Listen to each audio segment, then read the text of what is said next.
Well, thanks so much for having me. We'll have a fun 1 hour now.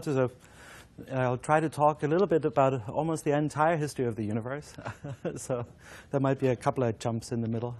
But the idea is I'm going to try to portray is how to start at the Big Bang and then think about how galaxies actually come about. This is really mostly work that I did over the years, first at Penn State, where I was a faculty member, and I fortunately got the career award, which I then took to Stanford about 6 years ago. And there are a lot of students, actually most of them benefited from the career at one point, and 2 other NSF grants I had in the meantime. But so the big picture here is really trying to understand how galaxies themselves come about.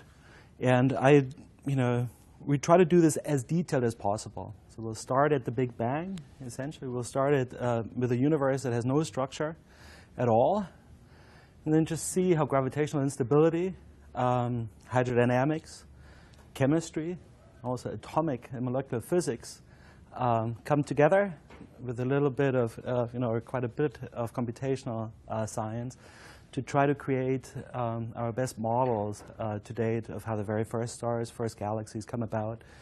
And towards the end, I hope I'll have some time to describe also recent work we've done in star formation in our own galaxy, at which point we're now trying to put all the bits together of really studying star formation over cosmic time, understand the different populations, the different and important feedbacks they have. And feedback is an overused word. There's a lot of energy output that comes from stars, whether it's through their radiation, their supernovae, the chemical elements they make inside that transform how material behaves after these chemical elements have been released. And it's sort of a longer cosmic story. I'm fortunate to have Rolf Kahler with me, who's a full-time person working with me on scientific visualization, with whom I do a lot of outreach, also in planetaria, the American Museum of Natural History in New York, the California Academy of Sciences. And over the years, we've done quite a bit for Discovery Channel and also National Geographic television. And so I'm in the fortunate situation to actually spend a little bit of time of visualizing our work in a way that it's hopefully easy and understandably to communicate. Anyhow, but it's sort of one slide. We've got these wonderful pictures of our baby universe. It was about 400,000 years old at that time. The black and white here, this is WMAP-7 measure of the cosmic microwave background radiation. Right? So this literally is radiation that was around shortly after the Big Bang. It just scattered around. All the individual photons, all the radiation bits are scattering from free electron to free electron for about 400,000 years until the universe becomes so cold because of its expansion. It cools. It becomes so cold that electrons find their protons and are happily together as a neutral hydrogen atom. At that point, the free electron abundance drops drastically. Photons no longer scatter along the electrons and start moving in a straight line. And the fascinating thing really is for somebody that does that kind of work, you've got a detector in space now, you put it there, that photons, all the photons you observe have been traveling straight for 13.7 billion years. Literally just going until they found your detector. Good photons.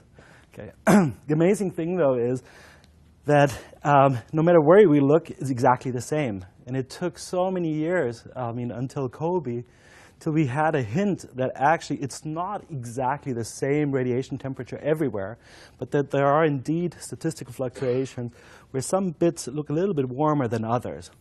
It's a tiny perturbation, of course. It's only 1 part in 100,000. It's different from place to place. In density, this translates to about a difference of 1 part in 1,000. Okay, so the universe back then, we know from direct observations, is actually an extraordinarily simple place. This fluid in which all these photons were scattering is smooth. It doesn't have any turbulence. There are no large density contrasts, like we said, 0.1%. There's a chemical inhomogeneity. The chemical inhomogeneity is not there. We only have hydrogen and helium. Helium being about 24% of the mass, and only very tiny amounts of other elements. Deuterium is already down by a factor of 100,000 compared to hydrogen. So it's extraordinarily simple place back then.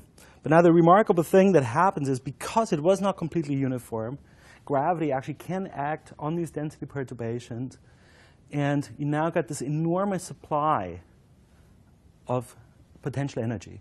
Okay? It's a material that can contract via gravitation, can gain, or lose potential energy, but gain kinetic energy. You can start compressing things together, interestingly, in a way, indefinitely. Up to the point, of course, until which you make a black hole. There's an extraordinary number of large scales that can pull material together. I think a useful thing to think about is, in particular, our own sun. Our own sun, the average density is about like water. This is 10 to the 30 times denser than the average density of the universe. Okay? So if you think about in linear dimensions, you had to collapse by a factor of 10 billion, right, 10 to the 10, to actually get the density up by a factor of 10 to the 30, because that's a volume thing, right? Radius cubed. So the material where we and our sun, everything in us, all the atoms in us, came from a region that was at least 10 to the 10 times bigger than the sun. It was quite a bigger yet. And usually I joke with my students, don't worry about dieting because you used to be huge. It's true, it's about 1 million light years across, actually, if you sort of think about where all the atoms in your body come from. Now, but that right away already tells you, if you have this ambitious plan and you try to understand, really from first principles, how a star comes about, you have to be able to track all these individual bits and pieces, how they make it, and finally end up in the sun, in the nice disk around it that then has a chance to make the planets in us. And so it's really a question of scale. And so here I pick another one, or dynamic range, if you want, sort of the size of the sun compared to sort of the size of the optical disk of the Milky Way. That's already a factor of 1 trillion difference. And to a large part, many things we've been able to do is exploiting adaptive mesh refinement, which is a technique that allows you to solve partial differential equations on computational grids, but in an adaptive way. So if I would start out, I discretize this room. Essentially on a computer, I open a 3D array, so I X, Y, and Z positions. I have at discrete locations stored what's the density, what's the temperature, what's the chemical composition, what's the velocity of the fluid in that region. And as material now is collected by gravity, I have to keep following it. Not that it all ends up inside one computational element, and I am left with maybe 20 or 30 numbers describing everything in there. Right? So what do you do?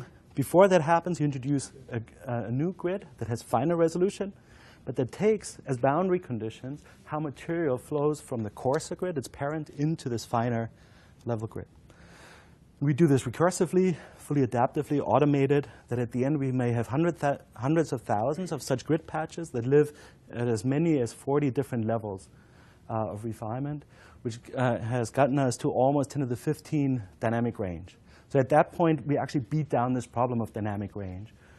So we can actually do an entire galaxy and the Schwarzschild radius. We get that, we can do that in one calculation. One key aspect there, however, is that you also have to get the time scales right.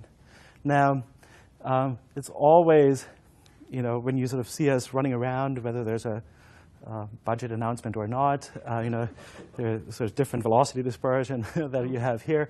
As we sort of imagining zooming up in the sky and you sort of look back at Earth, you wouldn't worry so much about these small scale flows anymore. But as soon as we do this, in the calculation, this means you have an adaptive, sort of spatially adaptive time step. So in order to get the Earth rotating nicely around the sun, I really don't have to simulate microseconds to get the Earth nicely around the sun. Now, the problem here, and for us this works very nicely. So in cosmology, on the very large scale, things just happen very slowly, sort of in the Hubble time. And even at early times, that means sort of millions, tens of millions of years. And so we, at the large scale, are evolved on this long time scale. but are perfectly self-consistent with a small scale, which then may develop faster and faster motions. And the finer you look at it, you want to sort of capture how information moves across one resolution element, and that's also what requires you to be adaptive. So you make more steps on the fine levels and just fewer steps on the coarser levels to get to the same amount of simulated time. Okay, so now we've got sort of a grid topology on which we want to solve our problem. And it's adaptive, it adapts itself to the problem. Now let me just sort of say a few more things of which equations are we actually solving on it. Okay, so everything's done in an expanding framework, just co-moving with the expansion of the universe. That's a convenience. So if nothing were to happen in the universe, it's a very fast calculation. Okay, it can take a very big time step. I get the right answer. And so things do not necessarily move from, or unnecessarily move from resolution element to resolution element. I save that work. So I do that in the framework, but on top of that, I then solve for gravity. This is really just Newtonian gravity, the Poisson equation, where the density field is what sources the gravitational potential. Once we solve for the gravitational potential, we take a derivative that gives us the force at every location in space, which tells us how things accelerate. This is for both the regular matter, all the baryons that eventually become us, and also the dark matter component, which we model in the standard. Actually, only a way that we know how to do this in 3D is to Monte Carlo phase space. So what we do is you take the dark matter density distribution and you model it with test particles. These test particles themselves have, depending how large your computational volume is, different masses. So in our case, it's usually about a 1 solar mass. So if the dark matter particle, which is our best guess that it actually is a elementary particle, it had 1 GeV, so the mass of a proton. 1 dark matter particle in the calculation would correspond to 10 to the 57 of such actual real dark matter particles. And the key there is you take these particles, again, you assign their densities to your computational grid. From those densities, you get the gravitational potential. With the potential, you get the accelerations. And then you evolve the trajectories just purely through gravitational interactions between all the forms of matter and their gravitational potential on the dark matter. But we have no reason to believe, actually, that there's any other interaction between dark matter and baryons. There's quite good constraints, indirect constraints in a way, and also clear constraints that our colleagues in underground laboratories haven't found it yet, that dark matter doesn't interact strongly with baryons. So, actually that parameter space is handled well. So we do the dark matter, then we solve the equations of hydrodynamics. So for an inviscid fluid, because we generally look at such large regions that the Reynolds numbers are enormous. We're very far away from atomic and molecular viscosity, so you don't solve the Navier-Stokes equations, but the Euler equations, which literally is just mass momentum energy equation. Right? Now, there's a key thing now that it's not just one type of fluid. It actually has multiple things in it, hydrogen, helium, different species of that, molecular hydrogen, the negative hydrogen ions. And we follow those separately on the computational grid. And at the same time, everywhere, study the chemistry. Okay? Is my hydrogen in neutral form? Is it ionized? How many protons, how many electrons do I have at every location? And so that involves solving a set of ordinary differential equations at every grid zone. So in our case, there would be 12 coupled ordinary differential equations on top of it. And we do that not just for fun, so that we know where everything is. The key is we need to know the composition to actually know the radiative losses of the gas. Okay? If I have material at 20,000 degrees Kelvin, it'll, and you have neutral hydrogen atoms and free electrons. Electrons will scatter on the neutral hydrogen atoms, excited into some electronically excited state. Atom falls back, gives off a photon. The photon may leave the cloud, and as such is an energy loss at that location where the photon was produced. It all came out from the kinetic energy of the electron that excited it, right? Electron bounces in and now moves slower. Same process happens with molecules. There it's usually neutral hydrogen atoms hitting the molecule, getting the molecule to rotate or vibrate. And in our case, the most important molecule here is molecular hydrogen, just simple, the diatomic molecule of 2 hydrogen atoms bound together. But we fuss a lot about that because you can imagine, if you think about the sun, you've got a nice equilibrium between the gravity and the pressure, sort of the gas pressure. But the gas pressure, all that is, right, is the kinetic energy of the particles. So now the processes that give off photons decrease the kinetic energy of the particles. That decreases the pressure, and that's what allows gravity to win, right? To actually contract things into interesting objects such as stars, planets, black holes. So, right, so we fuss a lot about exactly how much is it radiating everywhere. And then many times you also do worry is some of the radiation makes the bad mistake of not only being emitted, but also being absorbed somewhere on your grid, which now means it may in fact heat regions nearby. And that becomes quite complicated, and we spend many years working on this to do radiation transport accurately. And I'll show you some examples of how the first stars influence their surroundings. So perhaps let me just now sort of play one animation that tells you or shows sort of roughly how the very first objects come together. And we'll see it's all driven by dark matter. It's really the dark matter that has most of the mass, which then starts to cluster, and it clusters hierarchically. So it'll make small objects first that then continuously merge into bigger and bigger objects. But all the interesting things will only start happening once the dark matter is big enough, meaning so it usually happens at about 10 to the 10,000 times the mass of the sun being in a protogalaxy. Then it becomes warm enough that the gas can come together. I mean, so it's pushed in, together enough, adiabatically gets heated because you keep squeezing it with the gravity from the dark matter. Now it's warm enough, the chemical rates become fast enough that you start making molecules. Okay, so you first have to get warm enough to make the molecules, but once you're warm enough, you've got these molecules and they start radiating some of the energy. At that point now, you constantly keep losing energy. And that's at that point then where gas will continue and collapse until it actually makes stars. Okay, here's just sort of perhaps another quick zoom in that we've had some of the values on it too, where that we follow the gas density, the molecular hydrogen fraction, the temperature, material, and then there are simple boxes painted on it, which are hard to read labels actually at this distance, but this was really from megaparsec scales going eventually down to solar radii scales in one self-consistent calculation. And so perhaps I'll just sort of skip that and just give you the executive summary of, from this line of investigating. We spent many years on doing of what we learned about the very first generation of stars. In a way, what we didn't know initially, actually, when we started that is, we didn't know whether the first things were stars, black holes, clusters of stars, clusters of low-mass stars, clusters of massive stars. And so there were, of course, we had lots and lots of predictions, actually spanning over 30 years of what people predicted. And in fact, they covered everything. Like from 10 to the 6 solar mass black holes were about the biggest things people anticipated. Other folks thought it's globular clusters. And we also had a lot of predictions for sort of white dwarf type masses for this, with even speculations about whether it's a component helping to explain dark matter.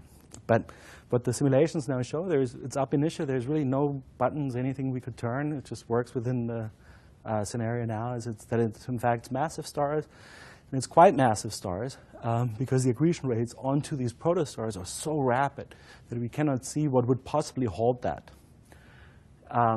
That's interesting because in a way it fits perfectly because people, since there was a spectrograph that you could mount on a telescope, people essentially have been looking for metal-free stars. I mean, right, metals in the astronomer sense, which is, carbon is a metal, oxygen is a metal. Anything heavier than helium is a metal. But if you're, and the amazing thing is we never found one in our own galaxy that has the composition from the Big Bang. And in some sense, that's actually not as hard as you might think. In principle, stars can live for a really long time, right? The sun's going to live for 10 billion years. So already a star that's only 80% the mass of the sun would live as long as the age of the universe. So if you would have made one, They could still be around, very happily burning the hydrogen in the center, and be quite boring on the outside, actually having really not changed much in the atmospheres, and we could still see such stars if they around. So we still should keep looking for them, but unfortunately what we find from these calculations is likely that the number of them will be quite small. So in a regular present-day star formation, actually the distribution of masses is most masses have about a half a solar mass. And all these massive stars are actually very rare. It's a very small fraction of the total mass in stars in the galaxy actually ever ends up in massive stars. Here it's quite different. Actually, most of the fraction of the material that ever makes stars early on, right after the Big Bang, most of it goes into massive stars. So we should still keep looking for some that might still be around, even though the calculations say it's going to be very hard finding one. What's interesting now about this right away is if they're massive, right? The rock stars, so they live fast and die young, and they do that in this particularly nice way of creating heavy elements inside and delivering them right away. That's nice for structure formation in the universe. You don't have to wait for a long time to actually go from hydrogen helium to get some regions that have carbon, oxygen, iron, all these good stuff. And so if you like to think about planets and the like, it's fascinating that you could make stellar systems quite early on, perhaps within, very likely within the first billion years of the age of the universe, in which you already make stars that can have planets, potentially, So it'd be fun to meet a civilization that had a 5 billion year head start. Anyhow, so as we keep doing more and more of these, and even more careful with the resolution studies, we now find cases where we make binaries, sometimes triple systems. There's a lot of interesting aspects for us of how these galaxies grow when they merge a lot. They, just from this gravitational merging, the way the gas interchanges this kinetic energy into internal energy, you get extra heating. And so the galaxies that grow rapidly, there's a lot of heating. They have to grow to a higher mass before they can cool. And there's lots of the detailed aspects that we like to fuss about and think about to predict really how many stars you make per volume in the early universe. Right? So that's sort of the things we get in, and we're trying to make predictions for the next generation space telescope, the James Webb, of exactly how many galaxies of which luminosity you're going to see. But one key thing we have to get in there now is that what do these massive stars do back to their environment? Now, since they're massive and they have this funny composition of just hydrogen and helium in the atmosphere, they can be 1 million times as bright as the sun, but have temperatures, surface temperatures of like 200,000 Kelvin. Okay, that's compared to the 5,000 Kelvin our yellow sun has. These are, would put out most of their energy in the ultraviolet. Right? And not only do you get skin cancer from that, it's also bad for hydrogen atoms, because you have photons coming out from the stars that are above the 13.6 electron volts you need to ionize a hydrogen atom, right? So you can split off all the electrons from the protons, and all the photons that had a little bit more than 13.6 eV, all the excess energy goes into that electron that gets split off. So the electrons come off fast, but they bounce around with the rest of the atoms and the protons and other electrons in the fluid and just heat it. So all the typical regions around that will have 10, 20,000 degrees Kelvin, just because you've photoionized, or the radiation is changing the composition. And it's these type of calculations which were actually quite difficult because, what I just said in words, how the radiation comes out, it depends how much hydrogen there is along the way, how far the radiation will make it. Well, but as soon as it's absorbed, it'll change the chemical composition, which changes the temperature, which changes the pressure. And so what we're coupling is how the fluid flows, how the opacity is, how the radiation, how far the radiation makes it, and we change the chemical composition. And all three have to be coupled self-consistently.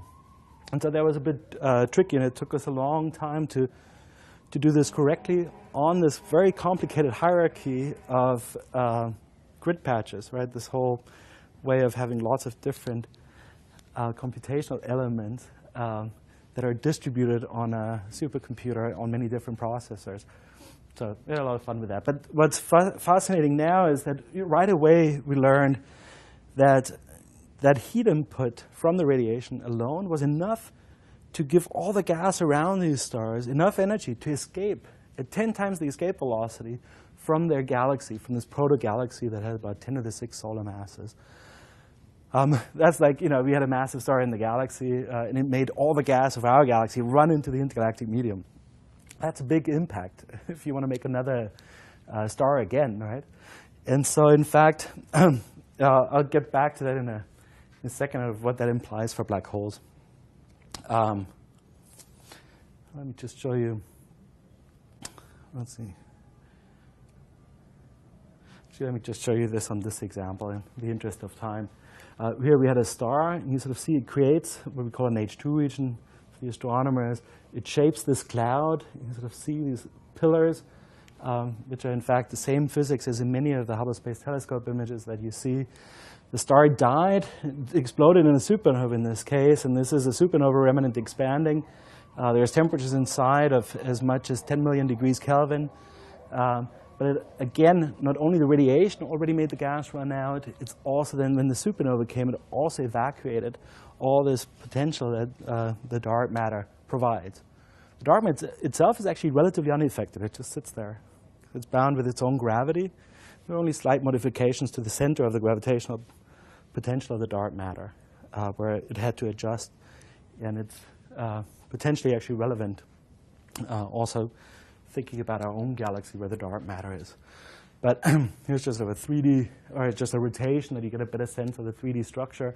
And what we were just very proud of in sort of a geeky way is to be able to do this radiation transport that makes these perfect shadows, even though we have very tiny little objects sometimes that cause the shadow. And they, in fact, come from ionization front instability. Sort of as the material gets driven out, it piles up material, and that material itself can break up into smaller bits. And so we capture how these get evaporated over time. And so from them, you know, I was so glad when we finally could do this, because now that was that stepping stone, getting from the first stars to actually study the impact of them on their surrounding. And here there was a case that actually only had 3 stars. We're now going, you know, we went then to 10s, to 30. And now we're sort of at the stage of doing hundreds of these stars. And this is now a much larger view where, again, I show actually the temperature here, density square weighted, about 20,000 light years across this image. And every single flash in this cosmic fireworks that you see was an individual star, individual population 3 star, that they form in a clustered way. So that in this whole region, you'll see many more forming than, say, in this region up here. And that is, again, given by the clustering of the dark matter. You know, it's very much like the large-scale structure oval in the universe. But there's about 10,000 of these patches that will make it into our own Milky Way. Okay, so if you want to think about our Milky Way, how it might have looked like 12 or 13.5 billion years ago, think of 10,000 patches like this is sort of our best picture in this. And you know, now what we do trace there as well is to follow the heavy elements that come out from the supernovae associated with these massive stars. And I color them in, again, in astronomer ways. This is a logarithmic. This would be 1% of the metallicity of the sun. Right? Again, metallicity, just heavy element content, down to about you know, a 50th thousandth or a 30th thousandth. And what you notice is, again, quite clustered. But the heavy elements make it quite far. The underlying grayscale image is the actual gas density. But the heavy elements get actually spread out quite far. Now, much of that will come back again, right? Because it's hierarchical. And as I said, 10,000 of these patches will come back into the Milky Way. So even all these heavy elements, for a while, they seem to be far away from where the gas for the other gas is. Over time, it'll collapse back together, and you keep mixing all this material back together, eventually, literally into us, so like into our bodies. But it's now there's sort of a key component to be actually able to predict exactly what the heavy element content is. because heavy elements are so much better radiators than hydrogen molecules. Right? They really lame for any other physicists because you have no dipole moment. They can only use the quadrupole. So you can have a molecule excited for 10 to the 8 seconds. Right? It can actually just sit there for without giving off, without going into spontaneous decay. You know, that's 16 orders of magnitude different from the hydrogen atom. That's very inefficient. But as soon as you have carbon out there, oxygen, there's sort of fine structural lines that are very efficient in getting rid of radiation. And so this is a very strong input in how quickly you can make new stars and how the process of star formation itself changes. OK, and we're having so much fun with it now because it's sort of just visually, we're slowly getting to actually making, it's still very small galaxies, but they have interstellar media that are very clumpy, where you actually see the supersonic turbulence in them, where we have multiple phases that we similar to our Milky Way, where there's cold molecular material, really hot gas, ionized phase, a neutral phase. We can keep following these in quite some detail. So let me just now I just want to do one sort of thing, sort of zoom in on one of those galaxies. This one has about 10 to the 8 solar masses, so 100 million times the mass of the sun. Is still very small compared to even some of the small dwarf galaxies we have around the Milky Way. But what I did here is I colored these black dots were all the possible remnants of population 3 stars, or these earliest stars, of black holes. If they left black holes behind, when they go supernova, you might a fraction of it may stay a black hole. If we track them in the calculation, that's from all these progenitors. So they came from quite far away, but they all merged together into this dwarf galaxies. We've been following, OK, how quickly do these black holes grow over time? And remarkably, they don't barely grow at all. And I think it's exactly because they form in this really boring place. OK, we had the star. It started shining. It sent all the gas running away, 10 times the escape velocity. Density drops like crazy. And then there is the black hole. It finds itself in this very boring, low-density region. And now it has to wait for a really long time for material to come back. Well, OK, what it can do is also fall into the next bigger object, in the next dwarf galaxy over, if you want. But once it does that, it's actually orbiting around in this dwarf galaxy. And again, not sampling the high-density regions, but sampling a lot of the low-density regions. And so even after hundreds of millions of years, everything added to the population 3, or these black holes, was really just 3 solar masses. So this is no way to make a quasar at high redshift, or make these really bright black holes that we see at redshift 6.4, like soon thereafter. And so we waited even further, and we went to redshift 8. And I just put this in actually as an example, because here the galaxy is now 3 times more massive yet. But in the molecular hydrogen fraction, in the density, and also in the temperature, we got excited that in these calculations, for the first time, we really have a sort of an interstellar medium that's all produced ab initio, where we really started at the Big Bang, and you have these phases, all these H2 regions are massive stars, ionized, their surroundings. It's supersonically turbulent. It's just at this particular time, for example, all the radiation from the stars in here are actually predominantly shining out this direction. That's why the temperature is much higher on this side. It's actually completely shielded on this side. Some tens of million years later, it may be exactly the opposite way. It's actually the other massive stars looking out that. So if you think about the sources that actually transform the intergalactic medium from a neutral into an ionized state, they are very intermittent and actually keep changing. There's the galaxies sort of shine out this way, then they shine out that way. But they are very, very dynamic early on. And we care, of course, quite a bit about it because we try to understand this process that turns the neutral intergalactic medium into the ionized one. We call it cosmological reionization. So there is a calculation we did. It's now a much bigger scale. This is 100 megaparsecs on a side. So it's, parsecs is a useful unit. You just multiply by 3 and you get light years. And so this is mega, right? So 3 million light years would be for 1 megaparsec, but this is 100 megaparsecs across. So we're at 300 million light years. So it is a very big fraction of the universe. The way we visualized it here is that all the ionized regions are bluish and transparent, which is, in fact, exactly true. For ultraviolet radiation, all the ionized part will be transparent. And you see sort of the galaxies are left behind. All the redder parts were cold and still opaque. This is now, in this model, it was 6.2 was when reionization was complete. And I still find it fascinating. Doing this type of modeling, to us it looks like even if it would have happened 5.8, it's not fully conclusive yet what we have. Because some of the high redshift quasars you have, you already see lots of fluxes missing, but it's still actually consistent with having been reionized that late. And so, yeah, and we have some other constraints actually from cosmic microwave background experiments that it was later than redshift 15 or 18 if you want to really bet something on it. I mean, I still wouldn't bet my house on that upper limit. But so you have that range sort of bracketed.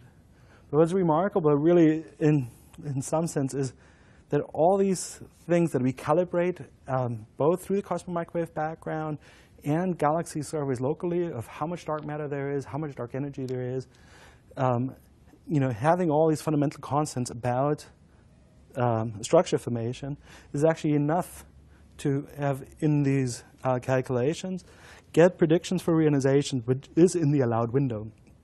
So right away, there is no fine-tuning at the moment that you need to do. So it's, again, another sort of a nice thing that the paradigm is actually working rather well.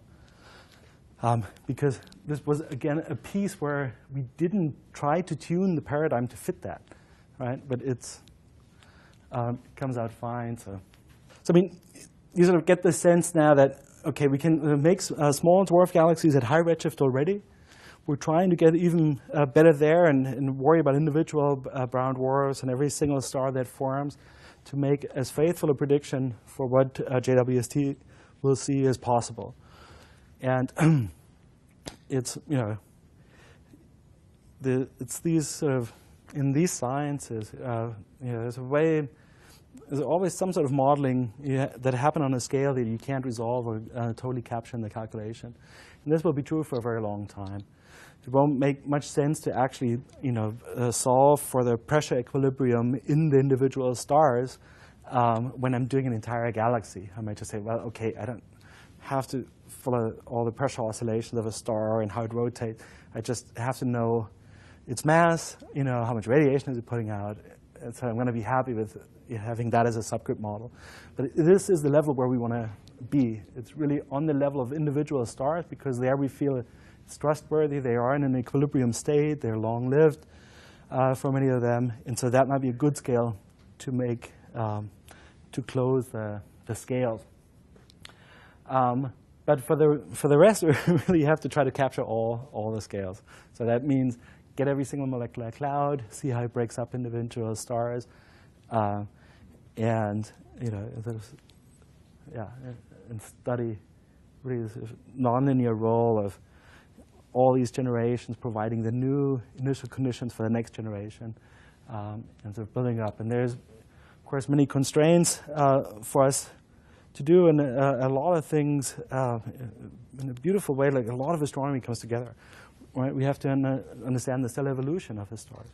When these supernovae go off, it makes a big difference whether it throws out 10 solar masses of carbon and oxygen, or whether it's just one solar mass. And so that's one piece of astronomy. We need to really work closely with our colleagues in stellar evolution. If it rotates 3 times faster, does this change how much heavy elements come out? Are there particular abundance patterns we have to be aware of? Then there's a type 1a supernova community. That matters for us in how much iron comes, and when that happens also will matter. Right? It's a big difference if it happens right away after 10 million years in the same little object, or it only happens 100 million years later when they're already part of a much bigger object. So it's almost in a way also we're organizing a lot of the knowledge that we have in different communities, and sort of have to curate them into a form that's usable for the computer. So I know the distribution of stars as they come about in the Milky Way galaxy. And what we're trying to do is build these sort of subgrid models that work down all the way to the scale of individual stars, where I still then see how much energy is coming back from these stars. And a very key thing is that many of young stars forming, again, 6 light years across here, the white little dots are stars. Black to blue to white is the column density of the gas. So there's a molecular cloud in our own galaxy. And in yellow, I visualize the kinetic energy. And these are protostellar jets that are actually driven from young stars. And we have hundreds and hundreds of examples of this in observations. Beautiful images with HST, even also some where you actually see a move, multi-epoch observations. And we can measure actually how much momentum they put in back into the interstellar medium. And this was the first model that actually managed to implement all of this and also capture the dynamic role of magnetic fields in molecular clouds. And so it's this interplay between these protostellar outflows and the magnetic fields that, in fact, we now believe from these numerical experiments is what allow molecular clouds to actually live for quite a long time and without completely collapsing via gravity. When they get a little bit denser, the stars start to accrete more because the material is denser out of the reservoir out of which they accrete, which in turn will make the protostellar jets faster because they're actually there to transport away angular momentum that as you're trying to put material onto the stars, angular momentum conservation will spin it up. That makes the disk. That disk is what's responsible of producing the jet. And this jet now carries away some of the angular momentum, allowing material to flow onto the star. So now we get these molecular clouds regulating themselves. If they get too dense, they make too many jets. The jets pull on the magnetic field lines that wiggle the rest of the cloud, making it, on average, a little bit less dense. And so we find here that it gets into nice, very dynamical equilibrium. Right? It's nothing spherical about it, but it gets in a very nice dynamic equilibrium, and you make stars for a long time. The molecular cloud will get destroyed once some of these stars, they keep growing, become massive stars. Because then you get stellar winds, you get this ionizing radiation, just like we saw for the first stars. And of course, at the very end, you even get a supernova that drives away much of this gas. And so what this is really a calibration study in getting our subgrid models to work for the one case where I actually know what's coming out in our own galaxy.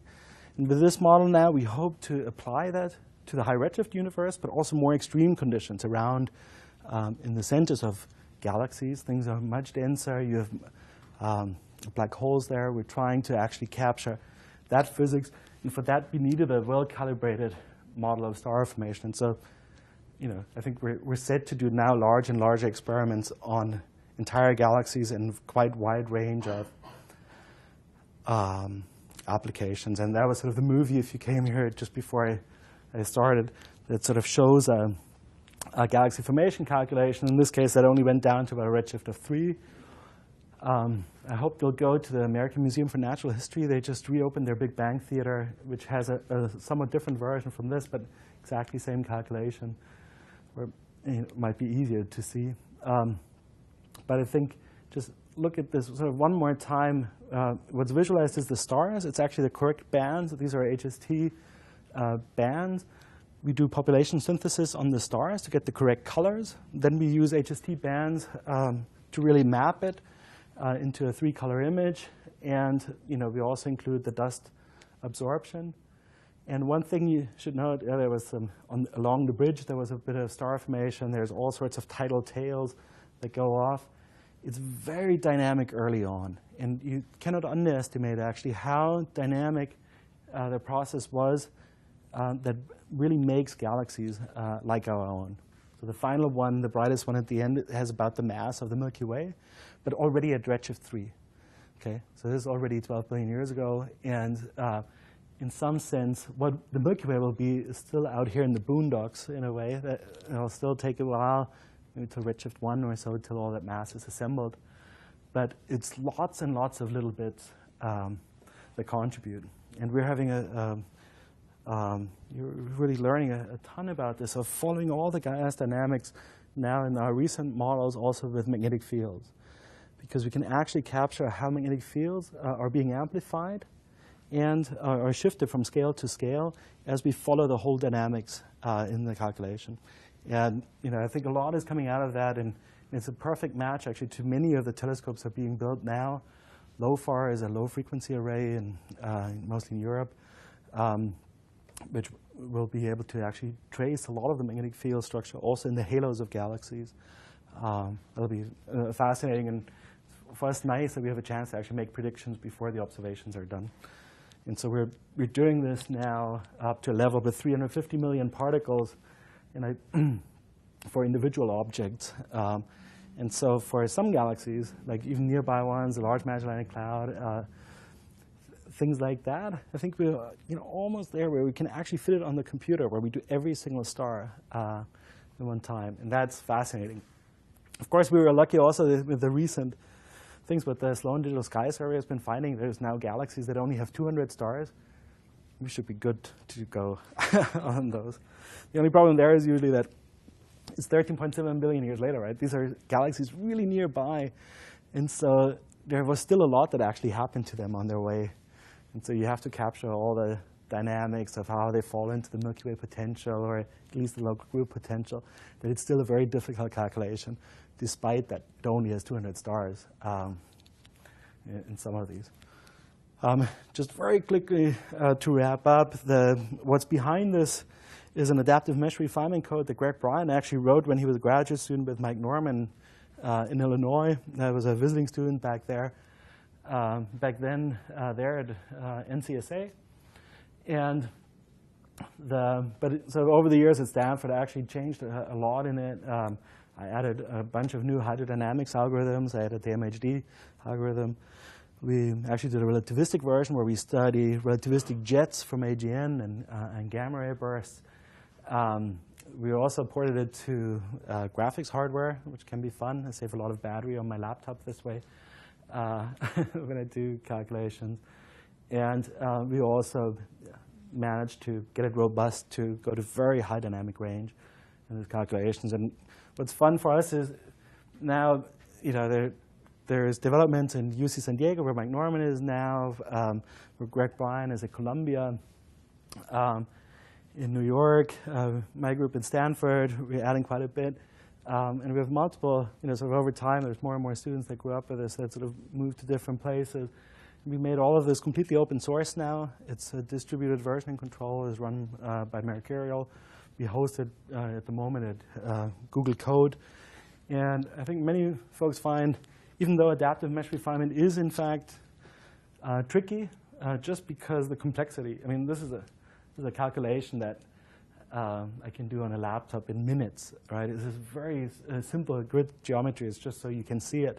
But the real calculations we have are just wildly complicated grid structures that it is difficult to analyze.